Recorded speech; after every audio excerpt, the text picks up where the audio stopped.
Assalamualaikum warahmatullahi wabarakatuh. Selamat siang. Perkenalkan nama saya Muhammad Nupida dari Universitas Pancasila. Saya ketua kelompok dari kelompok 5. Di siang ini saya akan mewawancari beberapa orang yang terkena dampak banjir. Berikut adalah wawancaranya. Selamat sore. Pada hari ini kita akan membahas dampak banjir yang sering melanda di beberapa daerah. Sekarang saya bersama narasumber saya yang bernama Anissa Permata Guci. Gimana sih dampak banjir ini terhadap kehidupan sehari-hari kakak dan keluarga? uh, Dampak dari banjir ini tuh benar-benar ngeganggu ya, terutama bagi yang ada kegiatan di luar, kayak aku sekolah, kampus, dan orang tua aku pergi kerja. Jadi waktu itu tuh kita banjirnya tuh sampai ngungsi, dan emang satu tempat tuh gak bisa kemana-mana, jadi aku ngungsi di tempat itu, jadi kita nggak bisa kerja, aku juga nggak bisa berangkat kuliah, aku nggak bisa aktivitas kayak biasanya, dan kayak mau ngelakuin hal kayak mandi ngapa-ngapain pun tuh ribet, karena kan kita di tempat pengungsian ya, nggak ada kayak tempat buat mandi atau apanya, itu sih keganggunya. Makasih ya kak. Ya. Selamat siang kakak. Selamat siang, Kak. Perkenalkan, saya Dinda Gaitsa dari Universitas Pancasila. Saya di sini ingin bertanya kepada kakak, apa yang kakak rasakan ketika banjir itu melanda daerah kakak sendiri dan seperti apa dampaknya untuk kehidupan kakak sehari-hari? Tentu saja setelah kejadian banjir ini banyak sekali rumah yang rusak, termasuk rumah saya sendiri. Banyak perabotan rumah yang hancur, yang rusak dan hanyut terbawa air.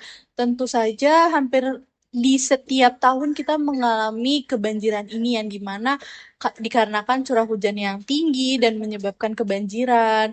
Dan untuk di rumah saya sendiri tuh dampaknya tentu banyak ya. Jadinya saya harus benerin rumah dan harus membeli perabotan yang baru dan membersihkan rumah saya yang kotor karena lumpur. Kan kalau banjir pasti banyak lumpur Iya, ya. betul. Jadi kayak gitu sih paling dampaknya. Dan untuk yang warga-warga lain kemungkinan sama dampaknya seperti yang saya rasakan. Baik, terima kasih kak. Mas, perkenalkan nama saya Muhammad Nupida. Saya dari Universitas Pancasila. Saya ingin bertanya tentang apa saja yang Anda dan warga sekitar yang rasakan ketika terdampak banjir. Eh, Waktu terdampak banjir itu kan yang paling terasa itu kan kita karena kesulitan juga kan akses air bersihnya susah. Terus mungkin yang kita lakukan sama warga itu paling ya kita bantu sama warga buat cari tempat yang aman.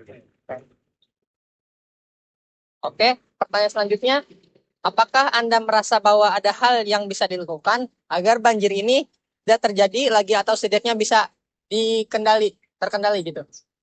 Kalau untuk banjir sendiri, mungkin kalau dari pemerintah bisa memperbaiki atau membenahi sistem drainase supaya air dapat mengalir lebih lancar. Kalau untuk warganya sendiri mungkin bisa membuang sampah pada tempatnya. Soalnya kan di selokan sendiri sering terjadi penyumbatan yang ujungnya akan berakibat banjir. Oke, baik. Pertanyaan selanjutnya, apa harapan Anda untuk masa depan terkait bencana banjir ini? Harapan saya ke depannya banjir ini mungkin bisa diberitahukan lagi lebih dini supaya warga bisa bersiap-siap untuk jika nantinya datang banjir. Mungkin kalau dari pemerintah sendiri bisa melakukan penghijauan, cuman kalau untuk daratan rendah mungkin ya pemberitahuan sih mungkin. Oh, baik. Terima kasih ya, Mas. Ya.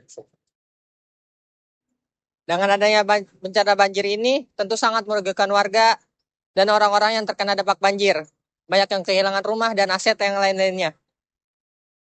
Dengan begitu, pemerintah semoga dapat menindaklanjuti tentang bencana banjir ini. Sekian dari saya. Terima kasih.